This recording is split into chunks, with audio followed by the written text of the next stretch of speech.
Bom, Tudo bem, Eliana? então joia. Bom, eu me chamo Liana Borges, então, a gente está falando, né, aqui de Porto Alegre, Rio Grande do Sul. Eu faço parte de um movimento que vem crescendo devagarito, mas vem crescendo com muita potência, com muita energia, que chama Café com Paulo Freire. Eu faço, junto com a Ana Felícia, a curadoria nacional desse café.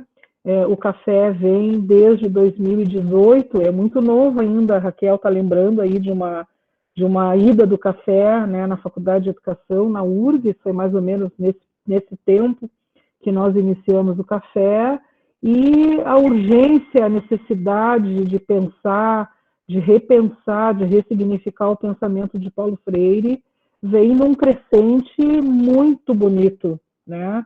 E isso vem produzindo um crescimento interessante e necessário dos cafés com Paulo Freire. Hoje nós temos 30 cafés espalhados pelo Brasil, né? São Paulo, Rio, Minas, Goiás, Amazonas, Rio de Janeiro, Rio Grande do Sul. Aqui no Rio Grande do Sul são quase 20 cafés em várias cidades, incluindo Porto Alegre, enfim. E o Café com Paulo Freire, nós deliberamos no início desse ano de 2020 pela nossa filiação ao CEAL, o Conselho de Educação Popular da América Latina e do Caribe. E nesse contexto do CEAL, nós estamos engajados na preparação dos 100 anos de Paulo Freire. Então, através do CEAL, todas as organizações, entidades e movimentos que compõem o CEAL Brasil, aqui nós somos mais ou menos 50 organizações, e cada organização, de acordo com a sua disponibilidade, de acordo com as suas possibilidades, vem organizando atividades em preparação ao centenário de Paulo Freire. Então, nesse contexto do CEAL Brasil, nós do Café com Paulo Freire decidimos, então, organizar essa formação, essa jornada de estudos de 12 obras de Paulo Freire, sendo que cada obra nós vamos tirar um mês para estudá-la, né? Vocês receberam a divulgação, receberam 3 correspondências da Camila, da Fora da Asa, e aí conversando com a Camila, então, que já é uma parceira do Café com Paulo Freire aqui de Porto Alegre, nós já fizemos algumas atividades presenciais lá na casa da Fora da Asa, e aí então propus para a Camila a gente fazer essa formação virtual, ler 12 obras nos próximos 12 meses, até setembro de 2021, quando Paulo Freire, então, comemorará, né, se aqui estivesse conosco, ao vivo, né, porque ele está, de alguma forma,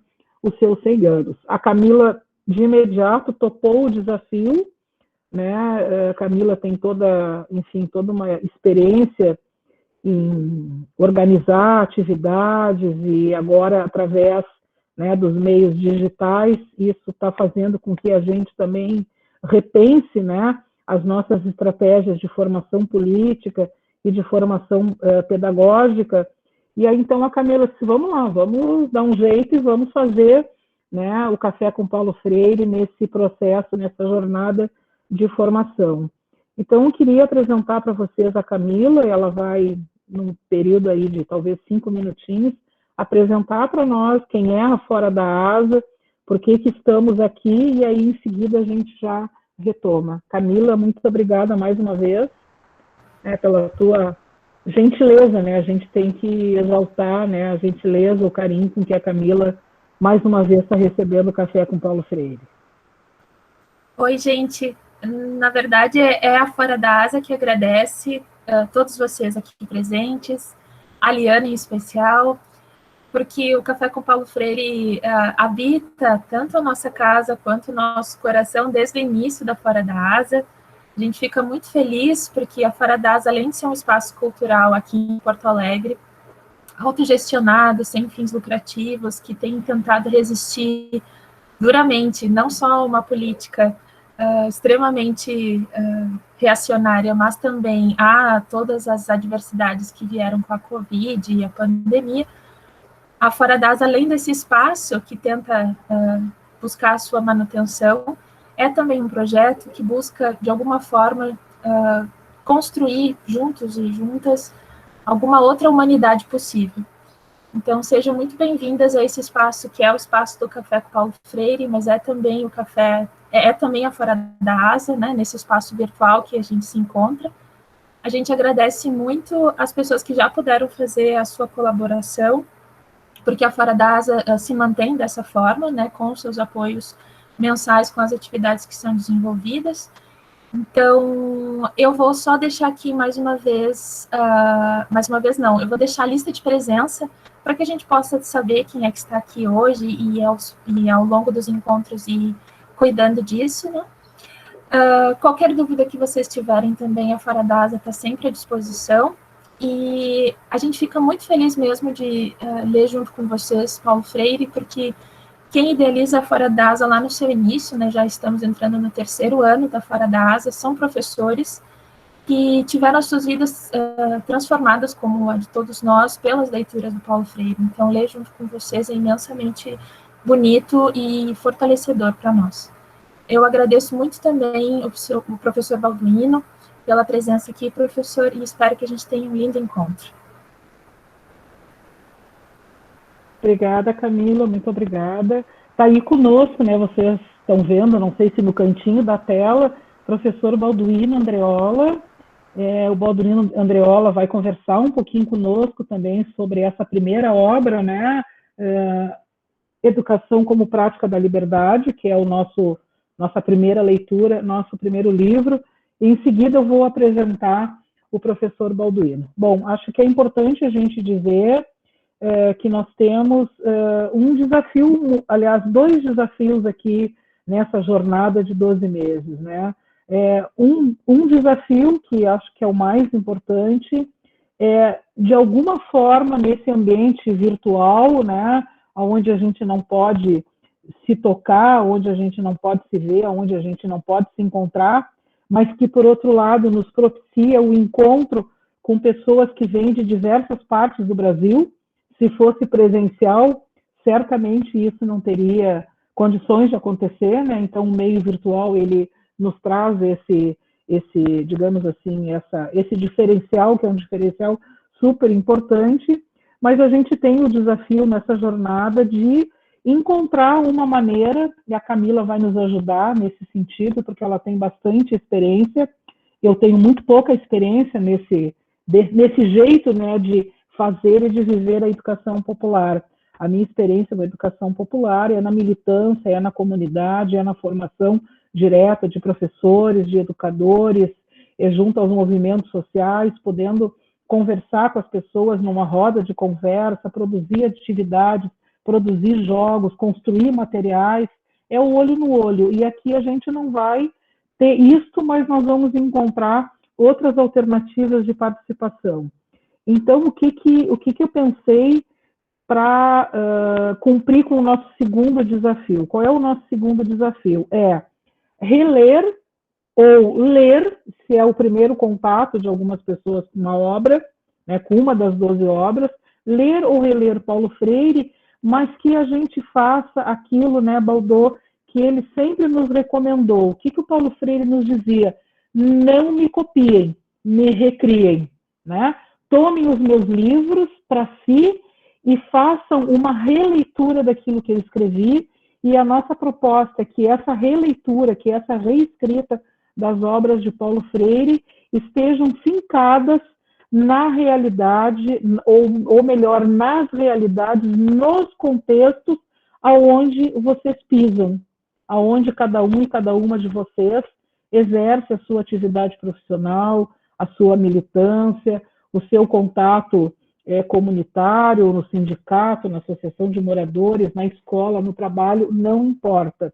Bom, para que a gente possa fazer essa reescrita, a gente vai, nesse café de hoje, a gente depois vai avaliar com vocês para pensar se a dinâmica de hoje ela atendeu às nossas expectativas e ela pode, de uma certa forma, ser retida no segundo café no mês de novembro. Qual é a nossa dinâmica de hoje? A nossa dinâmica de hoje consiste em a gente, entre aspas, dividir a nossa noite de trabalho, a gente tem 1h15 para fazer isso, em 3 tempos. O primeiro tempo, eu vou conversar com vocês sobre o livro Educação como Prática da Liberdade, tentando, de alguma forma, contextualizar essa obra, trazendo nesse contexto, inclusive, as minhas contribuições sobre a obra.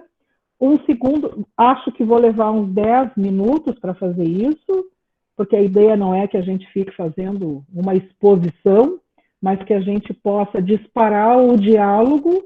Depois de mim, então, o professor Balduino, que em seguida eu vou apresentar ele, porque o professor Balduino, ele tem, além de ter tido um contato direto com Paulo Freire, né, o professor Balduino também tem um contato direto com essa obra aqui e vai nos ajudar a, desta obra, retirar aprendizados. E aí, então, depois da fala do Balduino, a gente vai abrir o diálogo, e esse diálogo ele pode se dar ou através do chat, né, ou através de pedido de uso do áudio, e aí usa ali a mãozinha, ou no próprio chat, vocês se inscrevem, eu vou estar olhando, a Camila também, a gente pode ver se mais alguém quer ajudar nessa organização, e a gente pediu que, dentro do possível, vocês pudessem ler ou reler a obra e tentassem retirar uma ideia ou mais de uma ideia desta obra que foi significativa, que é significativa para vocês. Então, essa é a ideia da metodologia, né? E, ao final, então, a gente faz os encaminhamentos para o mês de novembro. Certo? Tá tudo bem? Deixa eu abrir o chat aqui para ver se tem alguém que quer trazer alguma outra sugestão. Camila está passando ali. Também do chat. Tá, a Camila nos ajuda a cuidar do chat, então. Vamos lá, então. Bom, eu dei uma pesquisada, né? Fui buscar mais informações sobre o Educação como Prática da Liberdade. O que eu acho que é importante nesse conjunto de informações que eu fui buscar para vocês, o que eu acho que é importante partilhar? Bom, uma informação que está presente tanto aqui, eu não sei, eu vou trazer algumas referências para vocês também, depois a gente pode colocar essas referências no e-mail, tá, Camila? Depois eu te mando. Eu busquei algumas informações na biografia que a Anita Freire escreveu sobre Paulo Freire. Ela fala, na metade do livro para o final, ela fala um pouco sobre cada obra, então eu fui ali buscar algumas informações. Busquei informações também dessa obra. Essa biografia da Anita, ela já tem algum tempo, ela é de 2000, ela tem 20 anos, essa biografia. E aí eu fui buscar, Balduino, na biografia que o Sérgio Haddad escreveu o ano passado, que inclusive consta como um dos livros mais lidos, mais adquiridos no ano de 2019, e aqui nessa obra ele também busca na Anita Freire e ele traz outras informações importantes. O que eu acho que é relevante para a gente pensar? Bom, Educação como Prática da Liberdade é, então, a primeira obra escrita por Paulo Freire, né? Ela foi escrita no Chile, né? O primeiro lugar onde ele se exilou. Essa obra ele terminou de escrever em 1965, e a primeira edição dela no Brasil é de 1967. Esta Educação como Prática da Liberdade é parte, digamos assim, da tese de doutorado do Paulo Freire, que se chama Educação e Realidade Brasileira, que está aqui nesse livro, né? Então, a Educação como Prática da Liberdade busca na tese dele um conjunto de elementos. Isso é importante da gente se dar conta. Uma outra informação interessante é que, quando Paulo Freire foi para o exílio no Chile, ele não levou os originais do livro Educação como Prática da Liberdade, porque, obviamente, ele tinha receio de que, no deslocamento dele para o Brasil até o Chile, na chegada no Chile, de alguma forma, esses originais do livro fossem perdidos, extraviados ou tomados, né, pelo governo militar. Então, ele não levou os originais. Ele levou alguns rascunhos e ele foi receber os originais um tempo depois que ele chegou no Chile, e quem levou para ele os originais em mãos foi o Álvaro Vieira Pinto, que é um dos autores que Paulo Freire vai citar em muitas das suas obras, especialmente no Pedagogia do Oprimido. Quem é da educação de jovens e adultos certamente conhece ou já leu um livro do Álvaro Vieira Pinto chamado 7 lições sobre educação de adultos. É uma obra importante para quem trabalha com EJA.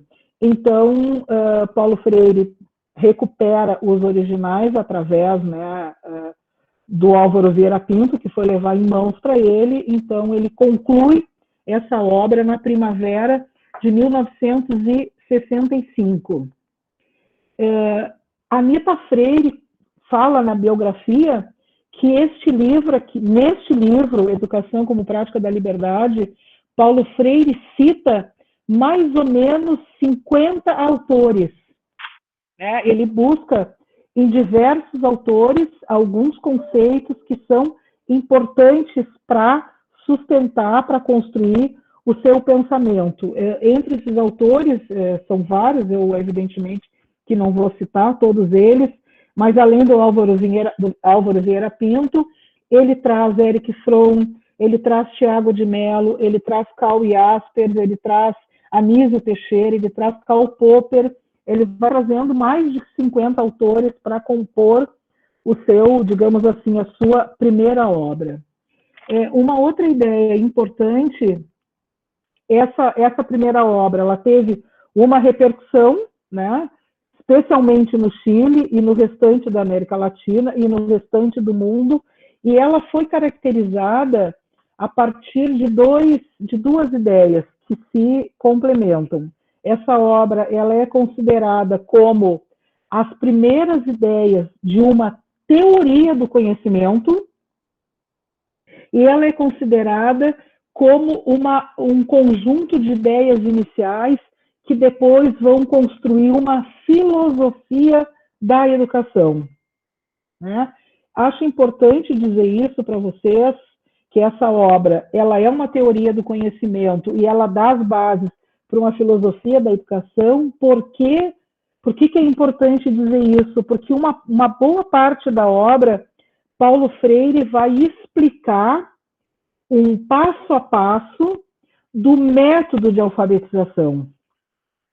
E acho que é relevante a gente dizer que é uma teoria do conhecimento e uma filosofia da educação, porque aqui, mesmo que ele não tenha tido a intenção de nos dar um recado, e aí é uma avaliação minha, Balduino, é uma inferência minha, ele deixa dito que o que ele produz não é um método de alfabetização, mas sim uma teoria do conhecimento, uma filosofia da educação.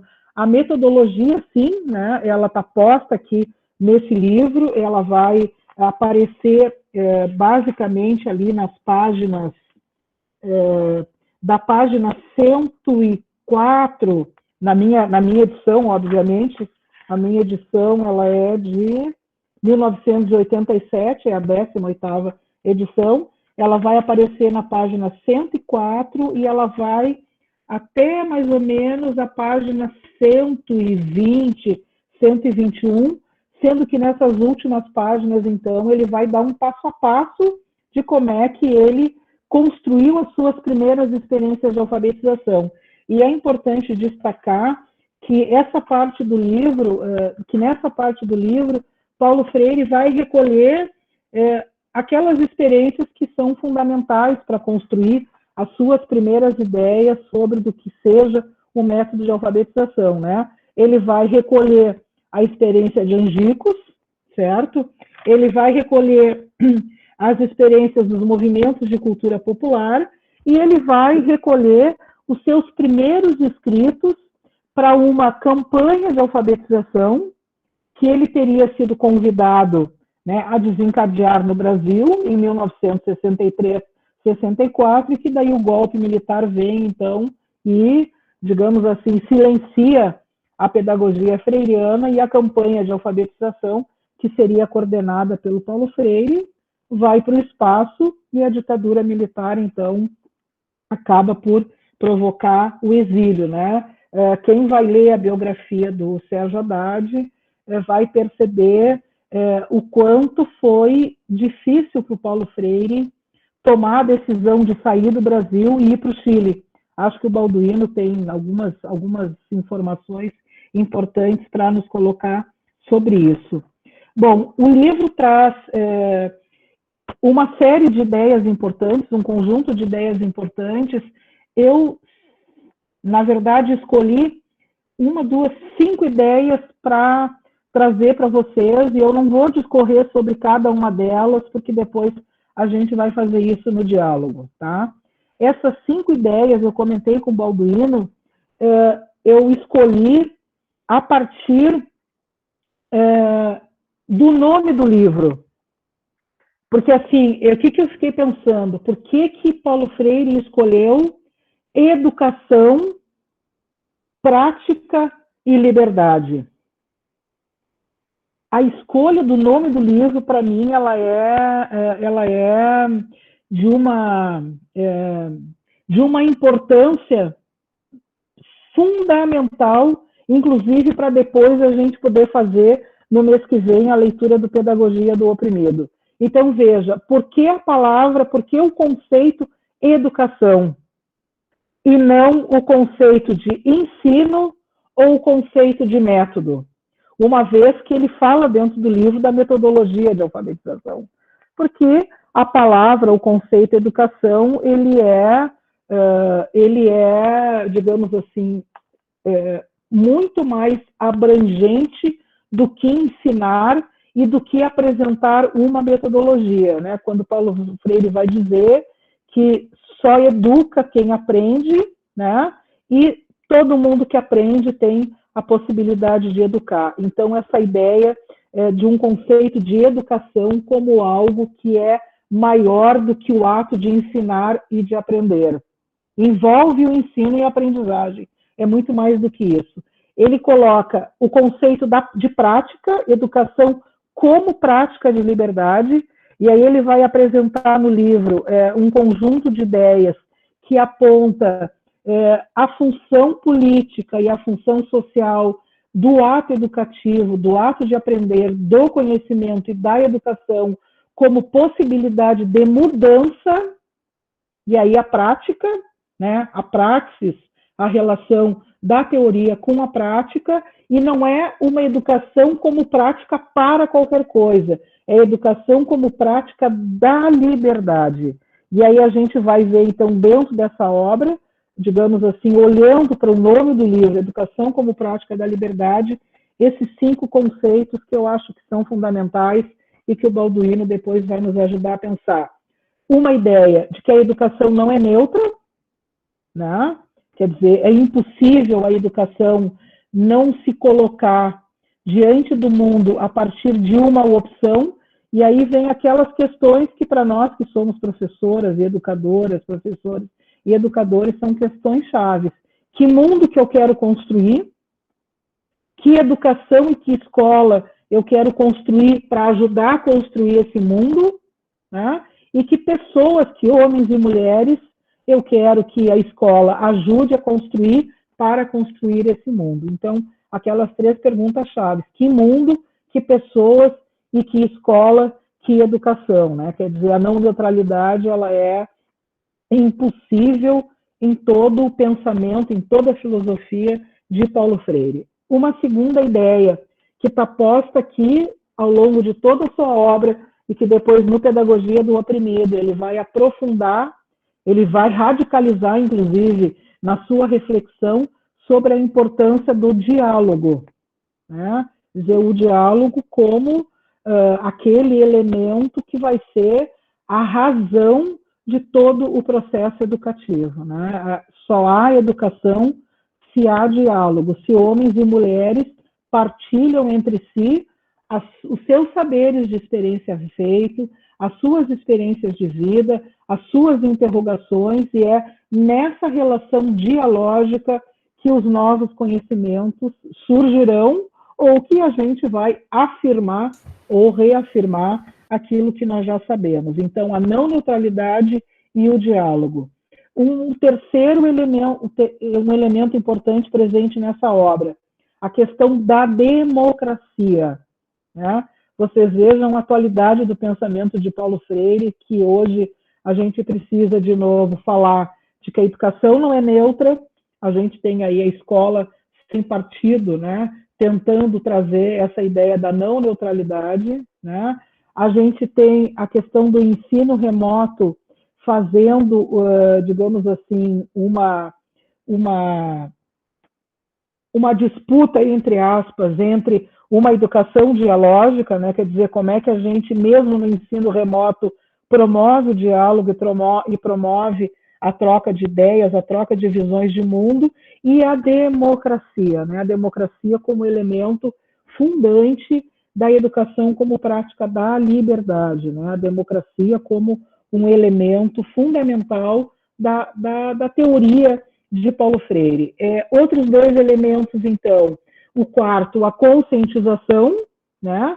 E aí tem a ver com a questão da não neutralidade, quer dizer, educar para quê, aprender o que e para quê, né? O que a gente pode, o que a gente tem como compromisso desenvolver na relação dialógica, na sala de aula, nos círculos de cultura, nas nossas relações com a nossa comunidade, no nosso sindicato, enfim, que promova um processo de conscientização.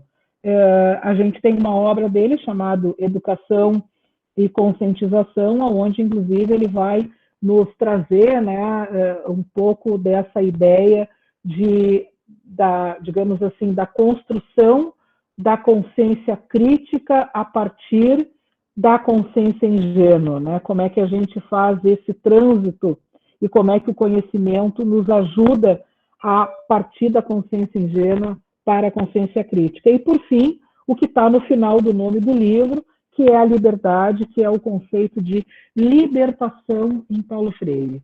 Então, essas 5 ideias que eu queria trazer para vocês, que eu acho que são fundamentais como alicerce de todo esse conjunto aqui de educação como prática da liberdade. Bom, a gente vai continuar dialogando. Vamos agora, então... Oi, fala, Camila. Na tela estão as palavras que estão sendo escritas pelas pessoas, tá? Isso. Bom, a gente pode dar uma lida ali, né? Vocês vejam que as questões que vocês colocam, elas, de alguma forma, ou corroboram com essas 5 ideias, ou complementam essas 5 ideias, né? A cultura, a transitividade, respeito à liberdade, círculo de cultura, né? O círculo de cultura como espaço que promove e que facilita o diálogo, né? A troca está ali, diálogo, sociedade em trânsito. Ele usa muito esse conceito da sociedade em trânsito no início dessa obra, e por aí vai. Bom, o que é importante agora? A gente escutar o Balduino. Bom, talvez algumas pessoas não saibam, né, porque não são aqui do Rio Grande do Sul, mas o Balduino, para nós, é uma referência enquanto um estudioso de Paulo Freire, um companheiro de Paulo Freire, de Hernani Maria Fiore, que contribuiu com a escrita do Pedagogia do Oprimido, Balduino Andreola, professor aposentado aqui da Faculdade de Educação da Universidade Federal, mas ele transitou em outras universidades, é mestre, é doutor, é pós-doutor. Estava lendo o teu currículo, tem mais de 50 livros, tem mais de dezenas de artigos publicados em vários lugares. Bom, eu não vou falar do Lattes do Balduino, porque o Lattes do Balduino todo mundo pode achar. O que eu quero te dizer, Balduino, que assim, quando eu pensei esse curso, eu logo de imediato pensei no teu nome, porque acho que é muito importante para nós, freirianos e freirianas, te escutar, né? Pela tua generosidade, pela tua alegria, pela tua coerência. Balduino é um freiriano amoroso, é um freiriano leve, é um bailarino, né? Quando tem as festas, Balduino é um dançante, ele leva a vida com uma alegria e com um compromisso que é assim, ó, é um privilégio vocês que não tiveram a possibilidade de conhecer o Balduino, não pessoalmente, né? Mas agora aqui na telinha, usufruam dele e se sintam acariciados, porque o Balduino é de uma generosidade, de uma capacidade intelectual infinita. Balduino, muito obrigada por ter aceito o nosso convite. A gente combinou 15 minutos, né? Eu fiquei nos 15 também. Então, quando estiver faltando 2, 3 minutinhos, eu te aviso. Tá bom? Vamos ver, eu vou desligar o meu áudio para ficar melhor para ti. Dá uma testada aí. Oi, Balduino, bem-vindo. A gravação vai ficar disponível, sim, Michelle. Ela vai ficar tanto no canal do YouTube do Café, quanto no do Fora da Asa, certo? Vai lá, Baldo. Teu áudio está fechado, abre ele. Balduino, querido, teu áudio está fechado. Baldo, teu áudio está fechado. Ah. Na tela, professor, tem 2 botões embaixo. Agora foi, eu acho. Não, ainda não. Tem 2 botões embaixo, professor. Um à esquerda, que é o microfone, e um que é a câmera. Se o senhor passa o mouse, o senhor vai ver. Bem embaixo nessa tela. Aperta no desenhozinho do microfone. Agora sim. Aí. Fala. Consegui. A minha esposa foi chamar o meu filho, porque é ele que está me assessorando, mas consegui. Meu boa noite, boas-vindas, a minha alegria de estar com vocês. Agradeço, Aliana, esse convite, que para mim é uma grande alegria e um motivo de aprendizado, de aprender com vocês. Estão me ouvindo? Sim, professor. Sim, Balduino. Pode falar, tá ótimo, pode falar. Bom, eu tinha proposto para Liana de apresentar 2 ideias. Antes dessas 2 ideias, eu só quero dizer que estou impressionado, estou emocionado e a cada dia descobrir o que está acontecendo no Brasil inteiro e fora do Brasil em preparação à comemoração dos 100 anos de Paulo Freire.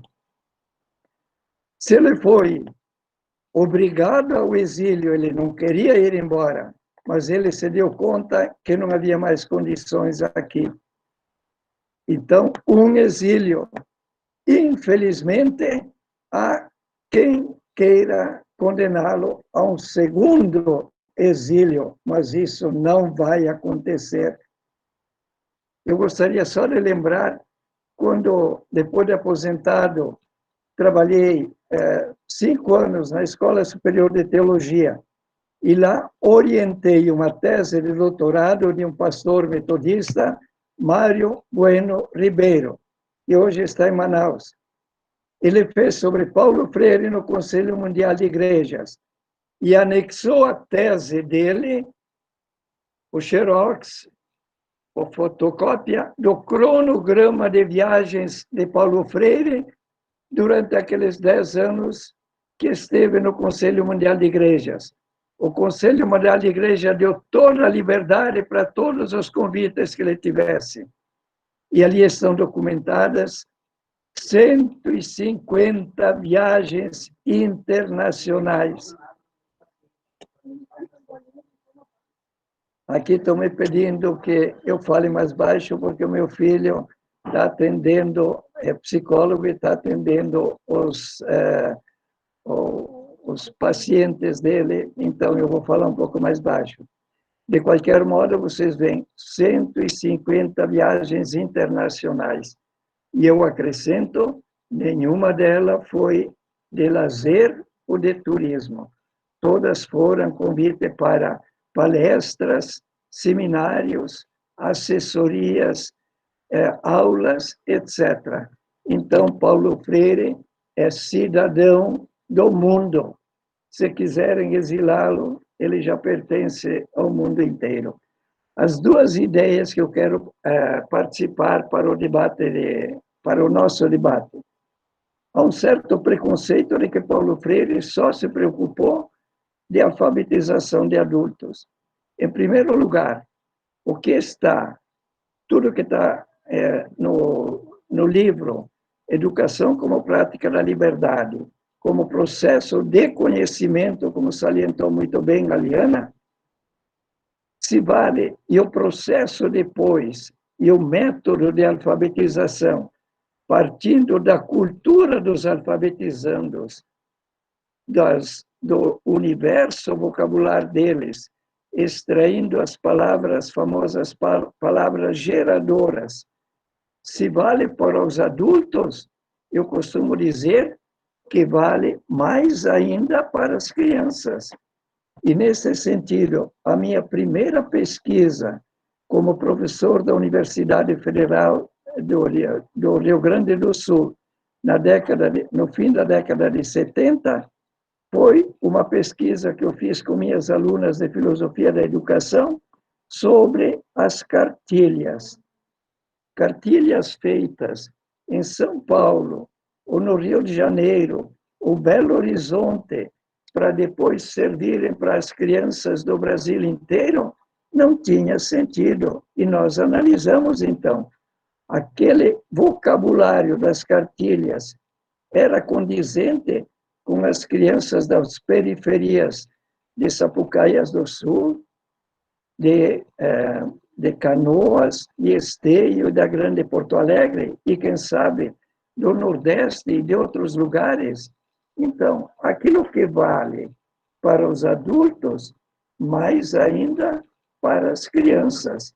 Vamos partir na alfabetização dos seus conhecimentos, da sua experiência e da sua linguagem, e não uma linguagem imposta, que é invasão cultural.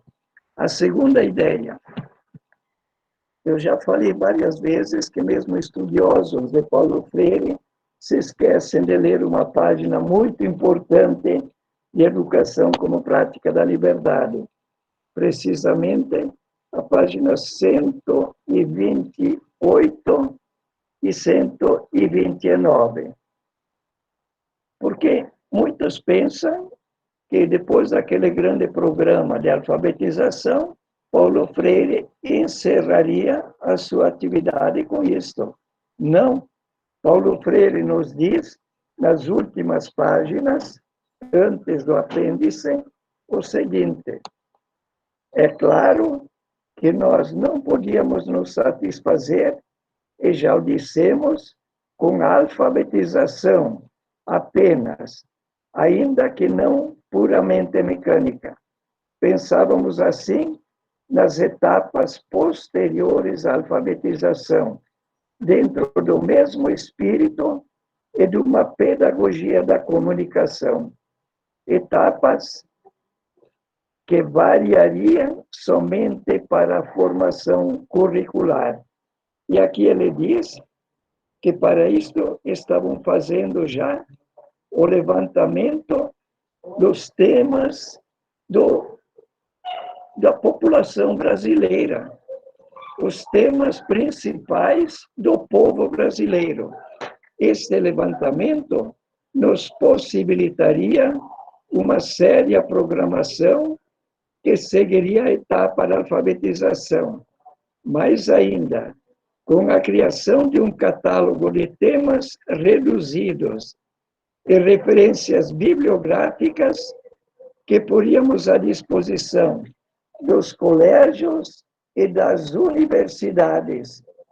Poderíamos ampliar o raio de ação da experiência e contribuir para a indispensável identificação de nossa escola com a realidade. Resumindo, Paulo Freire não pensou só naquele grande programa de alfabetização de adultos. Ele já estava pensando, com a equipe dele, de fazer todo este levantamento e pôr à disposição este material, também com tecnologia, com contribuições para pôr à disposição das escolas em todos os níveis e das universidades, para reelaborar o currículo em todas as dimensões, de maneira que não podemos limitar Paulo Freire em alfabetização de adultos. Ele se preocupou, sim, de alfabetização de crianças, e se preocupou do que deveria vir depois dos currículos em todos os níveis. E quanto Paulo Freire e as crianças, eu fui convidado, alguns meses atrás, a prefaciar um livro que saiu recentemente, e apresento a vocês, já pode ser que já conheçam, Paulo Freire e a Educação das Crianças. Um livro com a participação de mais de 20 autores. São 12 capítulos de pesquisadores e pesquisadoras, principalmente de São Paulo, mas também de Minas Gerais, a participação do Rio de Janeiro, do Paraná e do Rio Grande do Sul. Então, pesquisadores e pesquisadoras muito variados sobre a importância do Paulo Freire, da obra de Paulo Freire, para a educação de crianças. Aqui pode ver também o Paulo Freire olhando lá do alto e pensando no horizonte que se abria. E aqui uma capa linda, as crianças brincando, a ludicidade, então, também no ensino para as crianças. Essas suas ideias, que eu ponho à disposição para o debate, aquilo que Paulo Freire pensou para os adultos, vale a fortiori, com muito maior razão, para a alfabetização das crianças. E, além disso, a continuidade do trabalho depois do programa de alfabetização. Esta é a minha contribuição nessas leituras que vocês já estão fazendo dessa primeira obra e das obras que seguirão nos próximos meses. Meus parabéns por essa iniciativa de café com Paulo Freire, que já está se difundindo a partir de Porto Alegre, e parece que em mais de 20 estados no país. Meus parabéns, e me sinto assim em comunhão com educadores e educadoras do Brasil inteiro. Uma grande alegria para mim. Muito obrigado. Obrigada, Balduino. Que coisa boa te ouvir, que gentileza, que generosidade. Bom, a gente abre, então, para dialogarmos, não precisa necessariamente, enfim, ser perguntas, né? A gente pode trazer as nossas posições, as nossas experiências, a nossa própria interpretação sobre a obra, a relação dessa obra com o nosso cotidiano, com o nosso país, com os anúncios, né, que nós temos a fazer nesse período que estamos vivendo. Aberta a palavra, a Camila pediu que vocês se inscrevessem no chat. Balduino, a Michele quer saber o nome desse livro que tu falaste, sobre as infâncias. Paulo Freire e a Educação das Crianças, organizado por Marta Regina Paulo da Silva e Jason Ferreira Mafra. E pesquisadores estudiosos, eu já lembrei antes de ao menos 5 estados, e lembro também uma professora de Portugal com o seu orientando de doutorado brasileiro. Então, é um livro muito variado. E nessa linha, Paulo Freire, a sua obra está sendo recriada. Não se trata, como a Liana bem disse, de repetir Paulo Freire, de recriá-lo, reinventá-lo. Certo. Michele e vocês também todos, depois a gente manda um e-mail com todas as referências que nós estamos apresentando aqui para vocês, o livro da Anitta, do Sérgio Haddad, esse livro agora que o Baldô fez a referência, certo? A gente manda para vocês. Rosemary fez um comentário ali, tu queres falar, Rosemary? Cadê a Rosemary? Deixa eu ligar tudo aqui. Liga, com calma, tranquilo. Isso, Da calma. onde tu está falando? Oi, tudo bem? Oi, seja bem-vinda. Obrigada. Eu agradeço muito a possibilidade de estar participando dessa conversa. Agradeço poder ouvir o professor Balduino.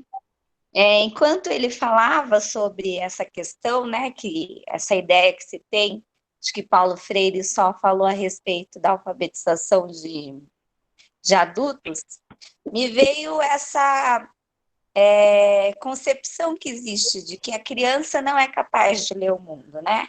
Tá um pouco essa concepção de que o Paulo Freire não seria para crianças também, é um pouco fruto dessa concepção de que a criança não tem uma leitura de mundo, de que a criança não é capaz, né? De que ela não é um sujeito ativo na sociedade. E eu, sendo professora de educação infantil, sendo professora dos anos iniciais do ensino fundamental, eu percebo essa potência das crianças, né? Em ler o mundo, em considerar, em interpretar o que a gente vive e em trazer concepções que às vezes nós ficamos de boca aberta, porque elas olham o mundo inusitadamente, né? De uma forma não viciada como a nossa. Uhum.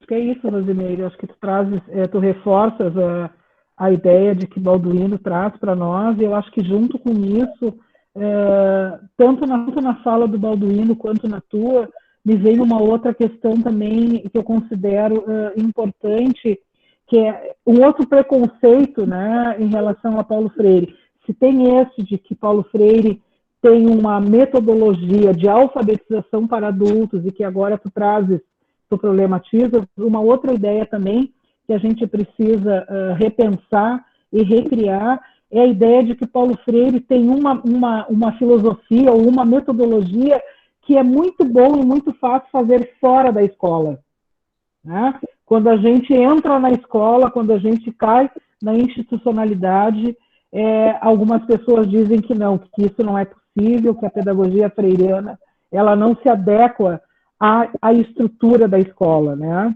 Eu acho que esse é um outro mito que a gente precisa repensar. E eu me lembro, eu tive a possibilidade, tem algumas pessoas aqui de São Paulo, talvez possam trazer também os seus relatos. Eu acompanhei um pouquinho a gestão do Paulo Freire como secretário municipal de educação em São Paulo, e a gente sabe, né, que uma das razões que fez com que Paulo Freire aceitasse o convite de ser secretário de educação foi exatamente isso, né? Ele também queria se desafiar para pensar como, né, a sua ideia, os seus pensamentos, de alguma forma seriam acolhidos, né? Seriam uma base para a transformação da escola pública em São Paulo, né? E Paulo Freire foi um exemplo nessa questão do diálogo com os conselhos escolares, com as equipes diretivas, todo o movimento de organização curricular que ele e a sua equipe encabeçaram e desenvolveram naquela gestão lá em São Paulo. Então, acho que esse é um outro mito, né, que a gente precisa, enfim, refletir. A Raquel da Rocha quer falar. Diogo, tu ainda está aí? Vamos ver se o Diogo está aí. Sim. Diogo tem que sair. Fala aí, Diogo, então, antes de tu sair. Bom, obrigado pela oportunidade.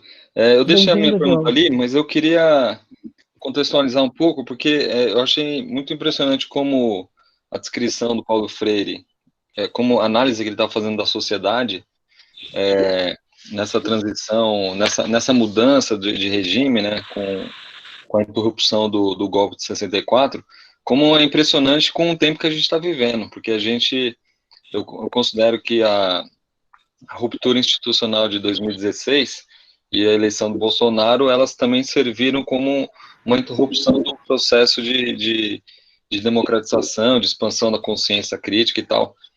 Então, eu queria, se for possível, a gente pensar um pouco em que medida essa sociedade autoritária que o Paulo Freire descreve e essa consciência ingênua, em que medida a gente avançou ou recuou em relação a isso, né? Se a gente está mais ou menos autoritário, se a gente está mais ou menos ingênuo, ou até a consciência fanática também, que ele fala que da consciência ingênua pode descambar para a consciência fanática, e eles descrevendo parece muito o Brasil de hoje, né? Então, fiquei impressionado com isso, e aí, se vocês puderem conversar um pouquinho sobre isso, eu ficaria feliz. Obrigado. Quer fazer algum comentário, Balduino, antes do Diogo? Tem compromisso antes do Diogo sair? A Caroline, ela tem essa mesma impressão. Caroline, se queres falar, professor Balduino? Eu quero sair daí do centro, não sei como é que eu... Na tela, professor, bem no canto direito tem 3 pontinhos, o senhor consegue alterar, mas aqui para nós o senhor não está no centro, fique tranquilo. Além da Michele, a Raquel disse que quer falar, e a Stephanie comentou também que ela gostaria de entender um pouco melhor o que o Paulo Freire chama de ativismo na educação como prática da liberdade. Então, certo. Acho que a gente pode responder primeiro o Diogo? Pode ser, Balduino. Como? A reflexão que o Diogo nos traz, Balduino, de que a sensação que ele tem, e a própria a Carla e a Karine também trazem essa ideia, a sensação que ele tem é que o contexto que ele viveu em 64 é um contexto muito semelhante ao que a gente está vivendo, né? Quer dizer, o golpe de 64 e o golpe que foi proferido a Dilma, que silencia, né, o processo de democratização e de uma certa forma de equilíbrio, né, na vida do povo brasileiro, que isso acaba se perdendo. Então, essa, entre aspas, essa semelhança, né, entre o que Paulo Freire viveu em 64 e o que a gente está vivenciando agora. Tem razão. Olha, eu posso dar um depoimento? Eu não sou... Claro. Amor, espere para o Diego, não chego aqui. O meu depoimento é esse. Eu costumo dizer que eu não sou velho, eu sou antigo. Eu votei a primeira vez em 1950. Eu estudava filosofia no seminário, eu tinha 18 anos. E votei muitas vezes ao longo de todo esse tempo. Nunca, nunca, nunca em todo esse tempo houve um processo eleitoral marcado por tanto ódio, tanto ódio, tanto ódio. Eu estou pedindo para o meu filho, eu não consigo tirar a minha imagem aí do centro.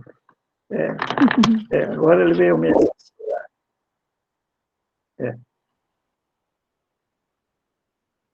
Não, o meu depoimento é esse. Torcemos que as coisas mudem. E Paulo Freire está, eu acho que ao celebrar os 100 anos de Paulo Freire, muito obrigado, Diego, renova a nossa esperança. Eu fui entrevistado umas semanas atrás por uma revista da congregação à qual eu pertencia, e ali eu citei uma professora da Universidade Federal do Rio Grande do Sul, a Maria Beatriz Luce. Ela disse assim: Balduino, estão destruindo tudo que nós construímos. E eu disse, não obstante, nós continuaremos lutando para tempos melhores.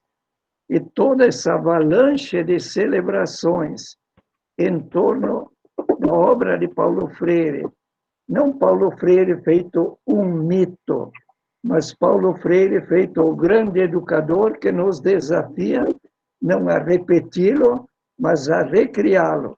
Inclusive, numa das últimas entrevistas, me foi contado que ele disse assim: os problemas são tantos e tamanhos que não cabe a mim ter ideias ou soluções para todos. Cabe a vocês inventar novas pedagogias. Então, toda essa avalanche de movimentos, o Café com Paulo Freire, o Centro Paulo Freire no Recife, extraordinário, o Instituto Paulo Freire, o nosso Fórum Paulo Freire aqui no Rio Grande do Sul, e dezenas de outras no Brasil, na América Latina, mostram que Paulo Freire, com sua obra, com sua inspiração, continua presente e nos alimenta a nossa esperança. Não podemos desanimar, e a nossa luta continua, com certeza. A Raquel quer falar, né, Raquel? Estás aí, Raquel da Rocha? Oi, tô aqui, só um pouquinho, vou ligar a câmera. Tudo bom? Tudo. Boa noite a todos. Quero agradecer esse momento, primeiramente, que nos fortalece, né? Já em função que não conseguimos ter esse ano o Fórum Paulo Freire, que é sem Erechim, e eu acredito que os fóruns, os seminários nos dão uma força para continuar na luta pela educação, né? Nos revigoram. Então, esse momento é de grande alegria poder estar compartilhando com vocês. Mas, voltando à primeira fala da colega ali, que também é professora, eu também sou professora da Rede Municipal de Canoas, Educação Básica, sou professora, geralmente do primeiro ano, alfabetização, e quero dizer que, aparentemente, as pessoas costumam realmente não usar as leituras de Freire ou o método de Freire para a alfabetização. Mas quero dizer como eu tenho lido muito Freire desde a época da faculdade, que eu me formei na PUC, fui bolsista da professora Ana Freitas na PUC, então tive esse contato com as obras de Freire, e justamente com uma pessoa como a Ana Lúcia, que tem uma visão esplêndida sobre as leituras de Freire, anos de participação nessa luta popular, né? Eu trabalho com as crianças a alfabetização através das leituras de Freire.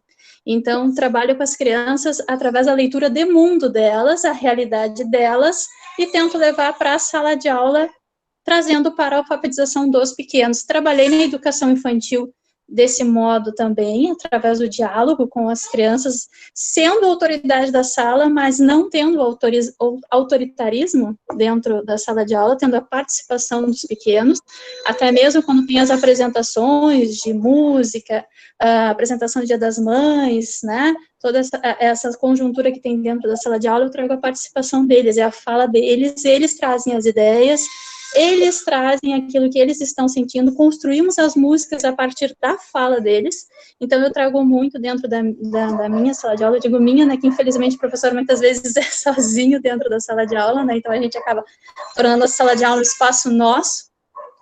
Então, eu trabalho muito, sim, a alfabetização através do método Paulo Freire. Então, eu acredito que o método Paulo Freire, como a gente fala entre aspas, não é só para jovens e adultos, dá muito, muito certo na educação infantil, nos anos iniciais, porque a gente dá a fala a eles, entendeu? A gente sai daquele pódio do professor, só o professor falando, o professor tendo aquele espaço de poder na sala de aula, não é poder, é uma construção coletiva, e a alfabetização dá, sim, muito certo a partir da realidade da criança, porque eles se enxergam naquilo que a gente está apresentando, naquilo que eles estão vendo dentro da sala de aula. Então, dentro desse viés, um pouco eu trouxe uma citação, né, através da proposta do café, que é da página 111, eu li o de 1983, tá? Não sei se alguém tem essa edição, mas a alfabetização implica não uma memorização visual e mecânica de sentenças de palavras, de sílabas desgarradas de um universo existencial, mas uma atitude de criação e recriação implica uma autoformação de que possa resultar uma postura interferente sobre seu contexto. Mais ou menos o que eu tenho tentado, né, trazer na minha prática pedagógica dentro da escola pública, dentro da sala de aula, desde que eu me propus ser professora. Era isso aí. Quero agradecer mais uma vez poder ter escutado o professor Balduino nessa noite. Um abração. Obrigada, Raquel. Muito obrigada. A gente tem vários comentários aqui para o Balduino. Inscrito, quem a gente tem? Camila, o Leonardo, a Michele, Tony. A Michele gostaria de falar. Tá. Enquanto a Michele já está no ar aí, Michele? Sim. Boa noite. Oi, fala, Michele. Tudo bem, gente? Obrigada pela oportunidade de estar aqui com vocês. Eu gostaria um pouquinho de entender, né, essa ideia que ele traz no livro da abertura da consciência, né? O parágrafo que eu elegi, ele fala que é um grande perigo o assistencialismo, que está na violência do seu antidiálogo, né? E diante do que a gente está vendo nesses tempos tão difíceis de pandemia, né? Muitas críticas são levantadas ao Bolsa Família, ao cartão merenda aqui em São Paulo, e até as ações voluntárias dos professores de entregar cestas, né, para a comunidade, né. E aí ele também continua na mesma página, eu estou com a edição novíssima, gente, então eu vou dar a página para vocês, é 79, mas eu não sei se é a mesma da de vocês. Ele fala assim, o que importa realmente ao ajudar-se o homem é ajudá-lo a se ajudar-se, e aos povos também. É fazê-lo agente de sua própria recuperação. E, repitamos, pô-lo numa postura conscientemente crítica diante dos seus problemas. E ele chama este homem à responsabilidade, né? Eu gostaria de, se vocês pudessem comentar um pouco sobre isso, até para a gente construir, desconstruir essas séries de ataques que muitas vezes esses programas, né, aí eu não sei se entra a questão da assistência versus assistencialismo, né, que ele também traz essa diferenciação, com relação a esses programas para essas famílias tão carentes, tão humildes, e que agora, em tempos de isolamento social, aumentou o grande número, o número de pessoas nessa situação é maior ainda. Acho que a gente pode ouvir mais uma e depois o Balduino faz um comentário, posso fazer também. Talvez, Eliana, junto com a pergunta da Michele, a pergunta da Stephanie sobre o ativismo na obra. Ela perguntou. Sim, pode ser. Pode ser. Queres fazer algum comentário, Balduino? Olha, os comentários são muitos. Eu queria dizer para a Raquel, que é de Canoas, né? Que eu lecionei em Canoas quando a faculdade começou, de 76 até 80, quando eu fui para o doutorado. E voltei depois, quando criaram o mestrado e o doutorado. A pesquisa que eu fiz com as minhas alunas, embora professor da Federal, eu fiz com as minhas alunas de Filosofia da Educação de Canoas. Então, ver as cartilhas que seriam usadas com as crianças para alfabetizarem em Esteio, em Canoas, Sapucaia e Porto Alegre, na periferia de Porto Alegre, seriam adequadas à cultura, à linguajar das crianças, ou não seria invasão cultural. Eu quero recuperar, eu doei o material da minha pesquisa a um arquivo da Unila Salle, mas eu quero recuperar e quem sabe um dia a gente discute, porque talvez você vai conhecer professoras daquela época, agora talvez um pouco idosas, que participaram dessa pesquisa em Canoas. Mas estou ouvindo, estou aprendendo com vocês. Muito obrigado. Eu queria só entrar um pouquinho nessa questão do ativismo e do assistencialismo que a Raquel colocou, e também a Stephanie. Nós fizemos recentemente, pouco menos de um mês, uma conversa articulada pelo CEAL latino-americano, coordenada pelo Oscar Hara, é exatamente sobre como comemorar e por que comemorar o centenário de Paulo Freire, né? Muito com essa preocupação de que nós centrássemos as comemorações do centenário, entre aspas, apenas a festividade, né? Apenas a celebração, entendendo com isso que a celebração é importante. O Oscar trouxe para nós 3 ideias que eu acho que fecham com a preocupação que vocês colocaram agora, Michele e Stephanie. O que o Oscar diz para nós? Que nós precisamos, nesse tempo de pandemia, que não é resultado apenas de uma crise sanitária, especialmente no Brasil, né?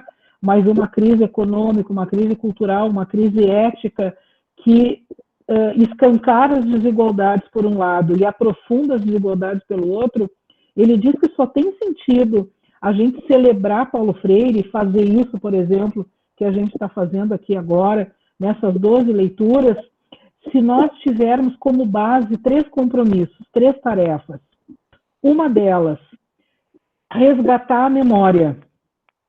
memória das ideias de Paulo Freire e da luta de todas aquelas pessoas que construíram as bases da educação popular nos anos 60, nos anos 70 e nos anos 80.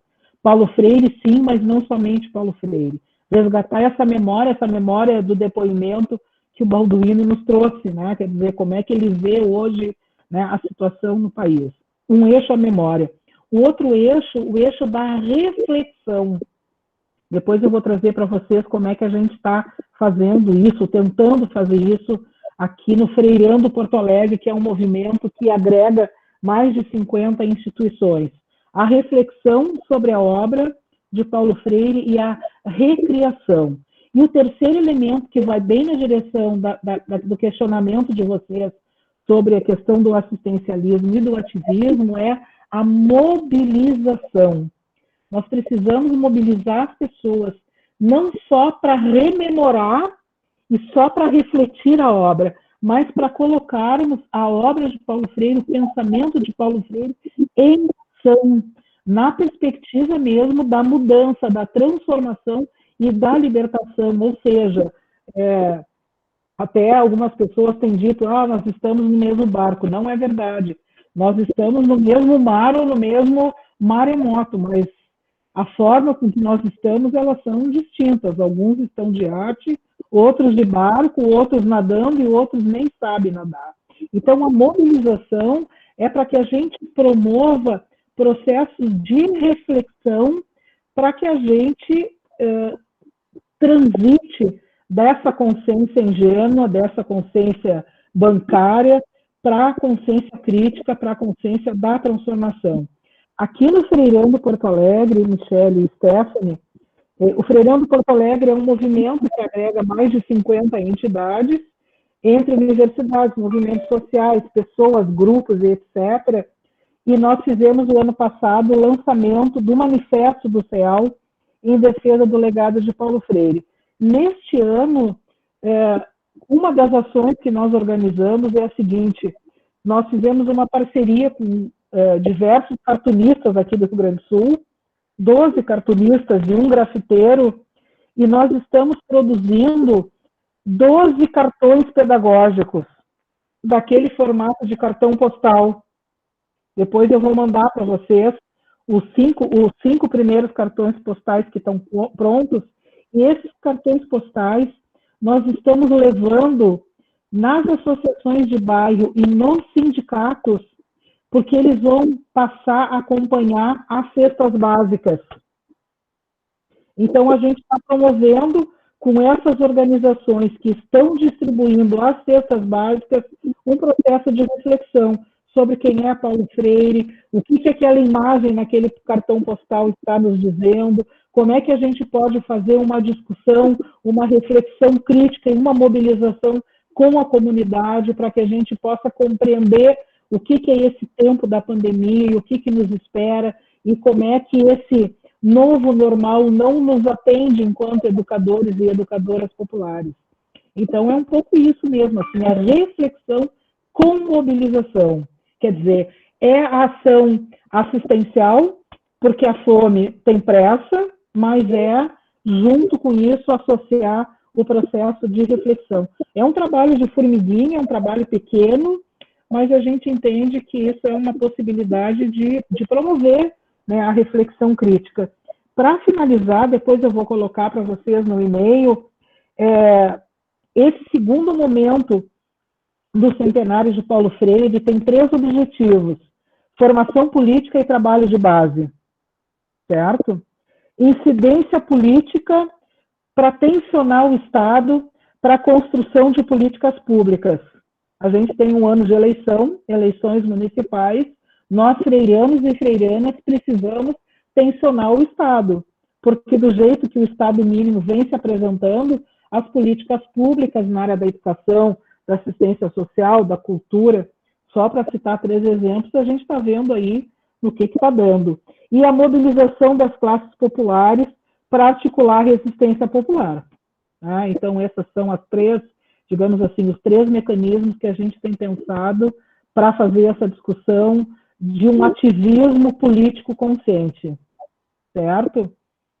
Quem mais, Camila? Eu fiquei falando aqui, não fiquei passando o chat, eu acho que o Tony está inscrito, né? Na verdade, eu não sei o Tony, não vi o Tony, Eliana, mas o pessoal está dizendo aqui o quanto a ação que tu falou agora ele é muito linda. É isso que o pessoal está dizendo. A ação dos cartões, o quanto ela é linda. Está lindo demais. Depois eu vou mandar para vocês, a gente vai fazer um lançamento oficial nas redes sociais. A gente tem os cartões impressos para distribuição nas cestas, mas a gente tem os cartões para distribuir em mundo virtual. Eu vou mandar para vocês os 5 primeiros, ele tem autorização para ser impresso. A gente quer fazer umas oficinas, entre aspas, como as cartas pedagógicas, né? Quer dizer, o cartão pedagógico, onde as pessoas podem escrever nesse cartão como é que estão se sentindo, né? Nesse contexto de aprofundamento das desigualdades. Está muito lindo mesmo. E, Liana, o Tony, sim, ele fez um comentário, eu não sei se ele gostaria de fazer, Tony? Oi, eu fiz um comentário, mas eu acho que já se perdeu no Mas não faz mal, Tony, chat. Pode fazer. Então eu vou fazer oralmente. Faz ele oralmente. Isso. Então, eu tinha comentado do aspecto que, ao meu ver, é um aspecto... uma filosofia da história, né? Eu sou historiador, né, de formação. Então, eu lendo Freire, eu consegui identificar muito, né, uma teoria da história, uma filosofia da história, um pensamento que, obviamente, que, né, tem como fundamentação a educação, mas parece-me que vai muito mais, vai para além disso, né, uma ontologia, né, uma ideia da mudança social, né, da agência dos sujeitos, né, de como os sujeitos, homens e mulheres, pela sua própria incompletude, limitação enquanto seres humanos, eles, por conta disso mesmo, eles têm a capacidade de buscar a transformação, de buscar novas formas de se construir historicamente no mundo, né, agindo no mundo, estando no mundo, em contato, em comunicação com as outras pessoas, né, com a sociedade, com a própria natureza, transformando a natureza. E a própria ideia, né,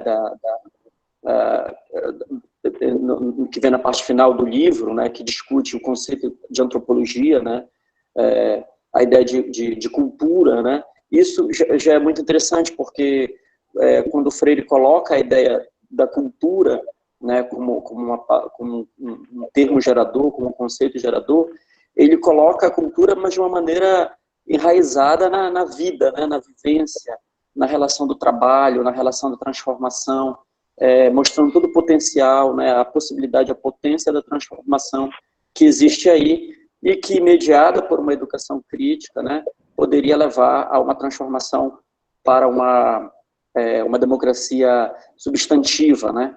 Então, era basicamente isso que eu queria que o professor Balduino e todos vocês, quem quisesse comentar, se pudesse comentar, dessa própria filosofia da história, né, desse elemento muito maior do que o que a gente grosso modo, entende como método, né? Método, entre aspas, né? Não é uma coisa muito mais profunda, né? E eu acho que talvez o aspecto religioso da obra do Freire, né, também pese nisso também, né? É uma utopia de transformação. É muito emocionante, na verdade, ler o Freire, por isso. Né? Então, era basicamente isso. Obrigado e parabéns, está lindíssimo tudo que nós estamos vivendo aqui. Obrigado. Obrigada, Tony. Obrigada. Balduino. Um comentário. Fala, Balduino. A respeito do que o Tony trouxe. Ele falou, ao menos 2 vezes apareceu a palavra transformação. Há necessidade, muito se fala, depois dessa pandemia, nós não seremos os mesmos. Numa encíclica, numa carta do Papa Francisco, que saiu ultimamente, ele termina, na fala dele, apresentando a mensagem dele, ele diz, o mundo não será o mesmo. Nós sairemos melhores ou piores. Cabe a nós decidirmos. E ali eu gostaria de lembrar uma grande lição de Paulo Freire, que nos deixou na última conversa que ele teve com o grande amigo dele, Hernani Maria Fiori. Quando ele vinha para Porto Alegre, em geral, se hospedava na casa do Hernani Maria Fiori. E o Hernani Maria Fiori já estava no leito de morte. Poucos dias depois, durou pouco tempo, o câncer o estava levando. E Paulo Freire, no pós-fácil, o 2º volume do Fiori, ele conta a última conversa. E ele diz que o assunto principal foi este. Que os partidos políticos estão perdendo a sua vitalidade para a transformação do mundo. E que a transformação do mundo vai depender dos movimentos populares. Então, o nosso compromisso como freirianos, como discípulos de Freire, aprendendo dele, é sermos solidários. A Liana falou de ativismo. O ativismo, a ação, a luta dos movimentos populares. Eu falo principalmente quando professor da Universidade Federal, numa greve, iam falar discutir o problema dos movimentos populares. Eu questionei, nós vamos discutir nós sozinhos? E aí propuseram um movimento, um seminário com os movimentos populares. Me pediram que eu sugerisse. Eu sugeri naquela ocasião Movimento Negro, o MST, Movimento de Mulheres e Movimento de Meninos e Meninas de Rua. Foi um primeiro encontro com os movimentos na universidade. Então, compromisso que o Paulo Freire nos deixou na sua conversa última com o Hernani Maria Fiori, e ele disse que o Hernani Fiori já não conseguia falar, acenava com a cabeça e depois disse, com pouca voz, eu concordo contigo. O papel dos movimentos populares na transformação do mundo. Essa é uma lição também que o Paulo Freire nos deixa. Legal, Balduino. Mais alguém inscrito?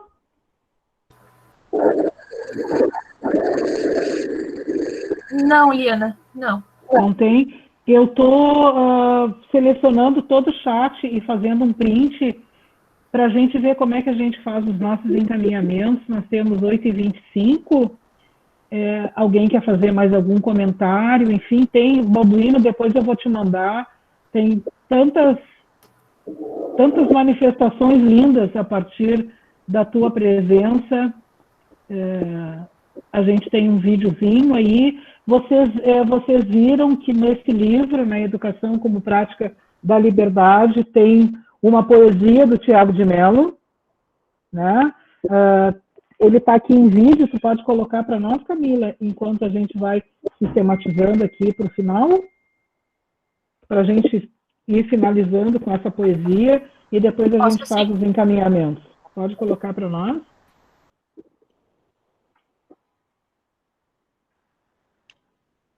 Alegria, Tiago de Mello. Peço licença para algumas coisas. Primeiramente, para desfraudar este canto de amor publicamente. Sucede que só sei dizer amor quando reparto o ramo de estrelas que meu peito floresce de menino. Peço licença para soletrar no alfabeto do sol pernambucano a palavra tijolo, por exemplo, e poder ver que dentro dela vivem paredes, aconchegos e janelas, e descobrir que todos os fonemas são mágicos sinais que vão se abrindo constelação de girassóis, gerando em círculos de amor, que de repente estalam como flor no chão da casa. Às vezes, nem a casa, é só chão. Mas sobre o chão, quem reina agora é um homem diferente que acaba de nascer. Porque unindo pedaços de palavras, aos poucos vai unindo argila e orvalho, tristeza e pão, cambão e beija-flor. E acaba por unir a própria vida do seu peito, partida e repartida, quando ao final descobre num clarão que o mundo é seu também, que o seu trabalho não é a pena que se paga por ser homem, mas um modo de amar e de ajudar o mundo a ser melhor. Peço licença para avisar que, ao gosto de Jesus, este homem renascido é um homem novo. Ele atravessa os campos espalhando a boa nova, e chama os companheiros a pelejar no limpo, fronte a fronte, contra o bicho de 400 anos, mas cujo fel espesso não resiste a 40 horas de total ternura. Peço licença para terminar soletrando a canção de rebeldia que existe nos fonemas da alegria. Canção de amor geral que eu vi crescer dos olhos do homem que aprendeu a ler. Santiago do Chile, verão de 1964. Obrigada, Camila. Quer falar, Balduino? Não, eu só lembraria uma coisa. Há uma longa entrevista que Paulo Freire, em 78, foi publicada no jornal O Pasquim, com dois companheiros dele, o Cláudio Secom e o Miguel, e, a um dado momento, perguntam sobre o exílio. E ele diz das tristezas do exílio, mas também o muito que ele aprendeu. E ele disse que, de um certo modo, se sentia um bicho universal. E acrescentou: eu sou capaz de querer bem enormemente a qualquer povo. Se todos os dirigentes, todos os governantes fossem capazes de amar os outros e não olhar os outros pensando em guerra, eu sou capaz de querer bem enormemente a qualquer povo. A lição de Paulo Freire, o amor. Que lindo, Balduino. Que lindo.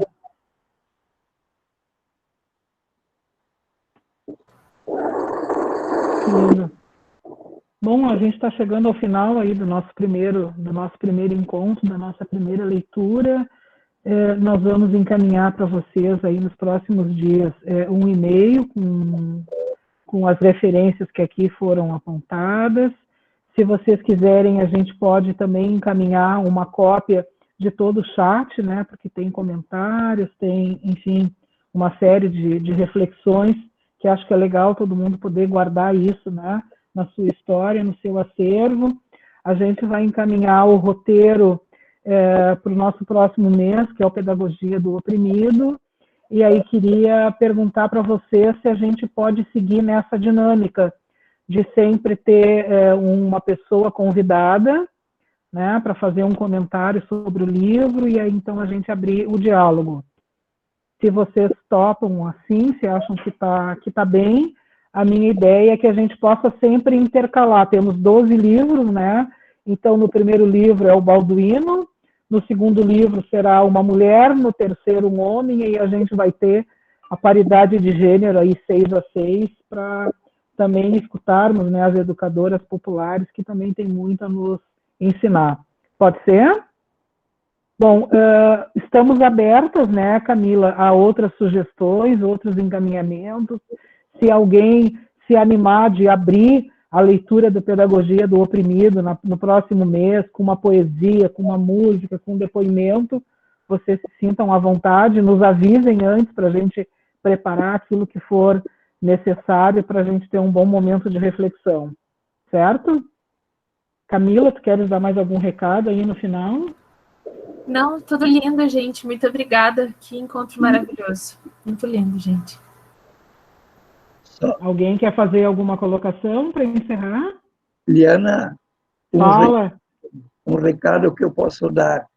Dos muitos movimentos, eu estou participando também de um movimento de comemoração dos 100 anos de um grupo de Veranópolis, aqui no Rio Grande do Sul.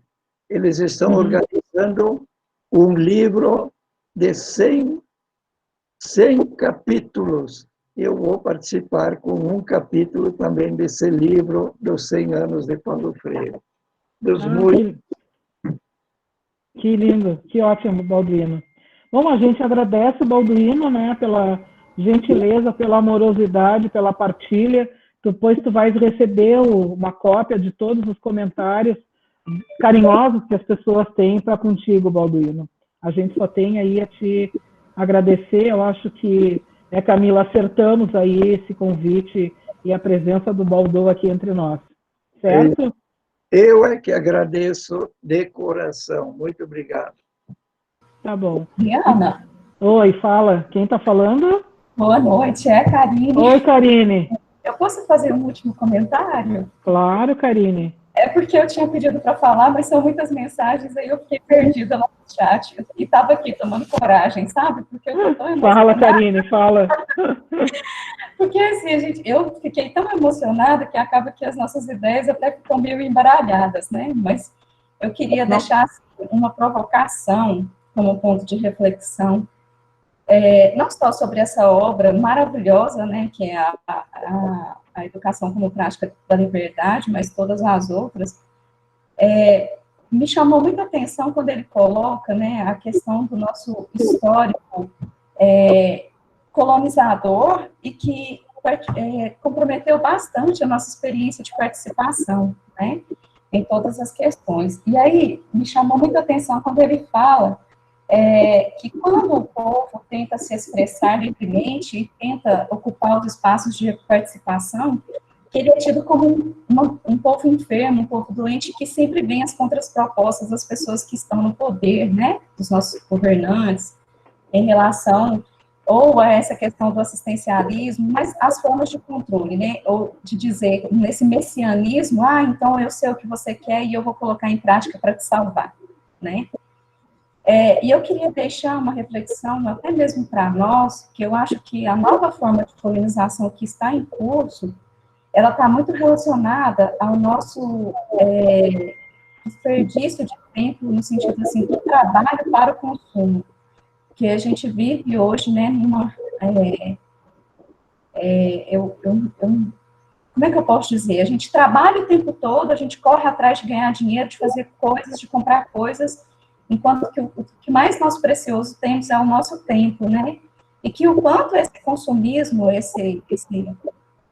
talvez essa colonização pelo capitalismo, ela nos traz prejuízos, até mesmo em termos dessa reflexão, para que mundo nós queremos partir daqui para frente, né? Eu acho que eu não poderia deixar de falar até da própria pandemia, porque se a gente for pensar nessa questão do coronavírus, ela já é, inclusive, um reflexo de que esse sistema ele não dá conta, ele não pode perpetuar, né? Então, eu queria trazer essa reflexão. Não sei se eu fui clara na colocação, mas isso é uma inquietação que eu tenho, sabe? De a gente trazer essa reflexão desse modo de vida capitalista, predador, e que rouba a nossa capacidade criativa e reflexiva de outros modos de vida possíveis.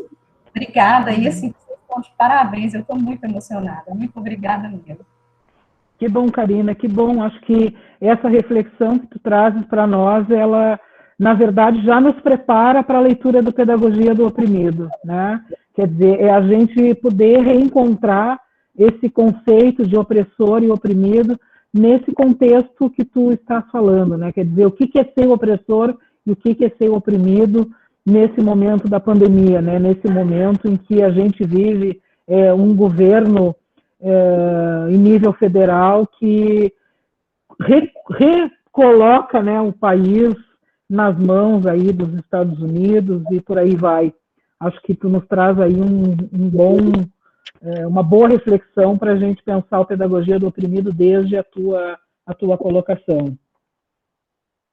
Se tu até, enfim, tiveres tempo de colocar isso no papel, né, escrever um parágrafo 2, a gente pode partir dessa tua reflexão na nossa leitura de novembro. Não sei se tu topa. Sem preocupação, enfim, né, fazendo isso numa boa aí no tempo que tu tem disponível. Pode ser? Pode ser livremente, assim, sem muito aquele formato acadêmico? Isso, então, sem nada de formato acadêmico. Coloca no papel isso, e a gente daí parte dessas tuas ideias para pensar o conceito de opressão e de oprimido. Pode ser? Fazer, sim. Que ótimo. E a gente que agradece. A gente que agradece. Que é nada. Mais alguém quer fazer alguma colocação ou vamos nos despedindo? Balduino, mais uma vez, muito obrigada. Camila, muito obrigada. A gente vai conversando aí até o mês que vem e se sintam à vontade para trazer sugestões, ideias, críticas.